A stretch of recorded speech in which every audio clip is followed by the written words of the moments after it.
Carlos Aspe se autodeclara como um colecionista, reciclante, um barroco, porque eu sempre fui de pegar coisas e fazer aproveitamento de coisas. E eu começo uma carreira nas paredes do meu quarto, quando eu era um guri de 12, 13, 15 anos, eu desenho nas paredes e minha mãe e meu pai achavam ruim porque tinham que pintar por cima dos desenhos depois. Eu disse, mas podiam deixar, né? Não tinha necessidade, era no meu quarto. Mas esse perturbador da ordem, que é o cara que vos fala, ele sempre tinha alguma coisa que fazer diferente do que estava sendo proposto, né? E até quando eu tento seguir um roteiro, eu vou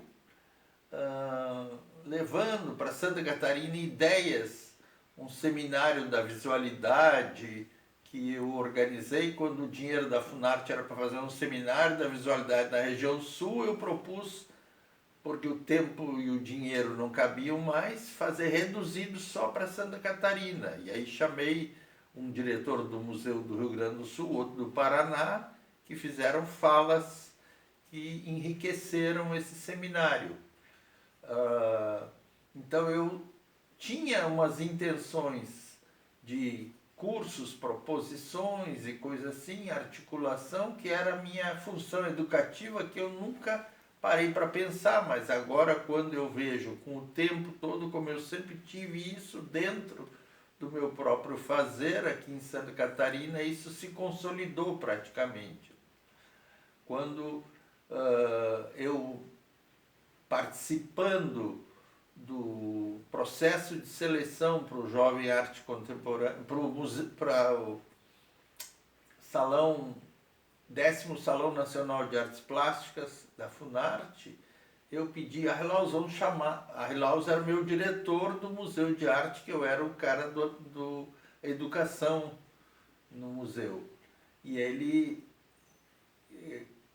como ele tinha me dito que viria o júri do salão, eu disse assim, bom, se o júri vem até aqui, vai passar no Paraná, Santa Catarina e Rio Grande do Sul, vamos chamar alguns artistas contemporâneos interessantes daqui. Aí convidei o Schwanck, o Rubens Ostrom e o Lindotti e tal, e conseguimos fazer com que esses 4, mais eu, né, que fiz umas coisas para uma mostra do desenho, que eu fazia com desenho no carvão, peças de carvão no chão, que eu fazia preenchimento em espirais com o carvão no chão, e fiz umas escadas recortadas de papel usando o reto, o ângulo agudo e os curvas, baseado nas aulas de desenho geométrico que eu tinha na universidade. Então eu fui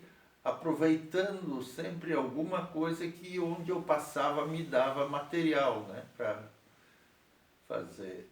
Aqui em Santa Catarina, por exemplo, essa coisa de ter passado a convite por várias cidades e falando com vários públicos que o SESC me propiciou, isso me fez pensar também todas as coisas que eu já tinha feito quando morando lá em São Paulo. Foi um tempo que eu fugi de Porto Alegre, porque eu era metido em movimento estudantil e aí eu já era um sujeito perigoso em Porto Alegre, e aí sabendo que a Janis Joplin estava no Rio, eu fui me embora para São Paulo e depois para o Rio para ver a Janis Joplin lá. Depois ela foi para a Bahia, eu fui atrás da Janis Joplin, né?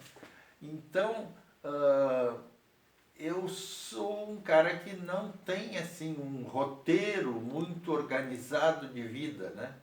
As coisas vão acontecendo e eu vou me propondo, como essa coisa de ouvir falar da ideia para um projeto que eu teria que ter de fazer um doutorado. Eu resolvi, quando ouvi de uma física nuclear caminhando na praia lá do Matadeiro, aqui na ilha, ela me disse que campos relacionais é quando uma superfície se aproxima de outra e migra informação entre eles. Então, essa ideia de uma superfície preenchida, como algumas dessas coisas que são possibilidades de desenhos e objetos em si que se associam com outros, ou como aqui nesse grande, que podem ser associados e dando uma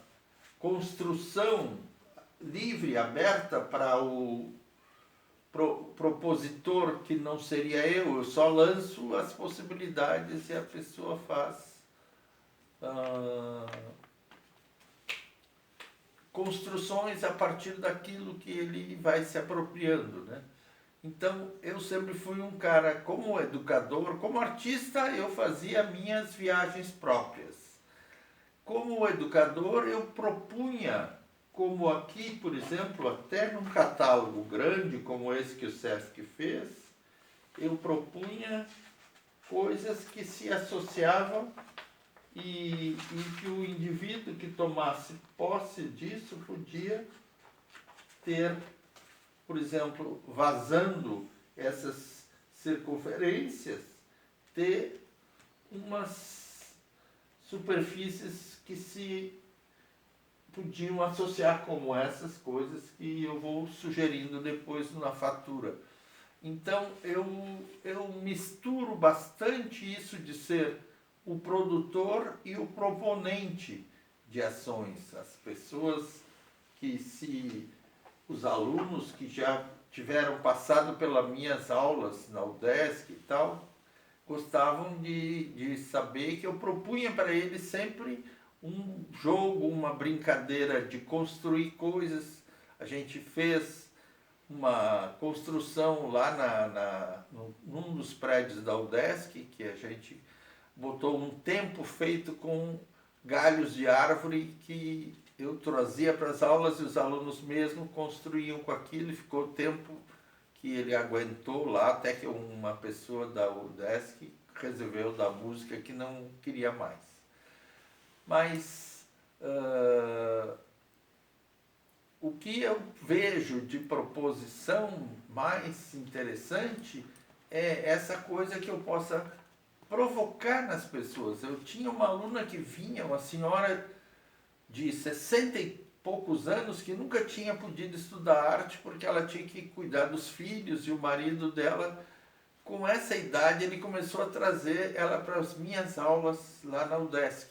E ela punha um pano grande com cera e parafina e betume e não sei o que. Eu consegui fazer com que ela fosse uma pessoa que propunha coisas já com a sua idade avançada, né?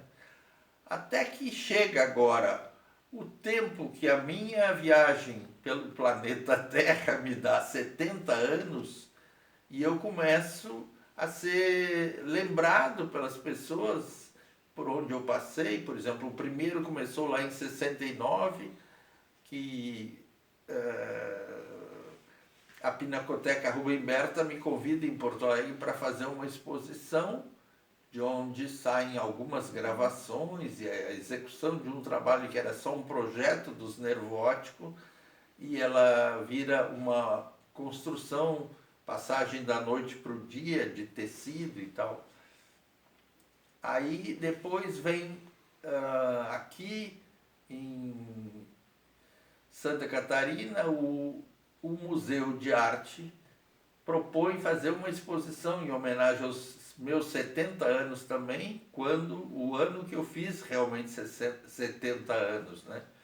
Começou nesse 2020, lá em março, uma exposição que para mim foi a melhor exposição que eu já tive, né? Foi uma curadoria muito boa. E eu fui... eu fiquei só triste porque eu queria fazer uma oficina, curso com professores interessados junto da exposição, e isso não deu tempo. Quando o Covid invadiu o planeta Terra, acabou-se.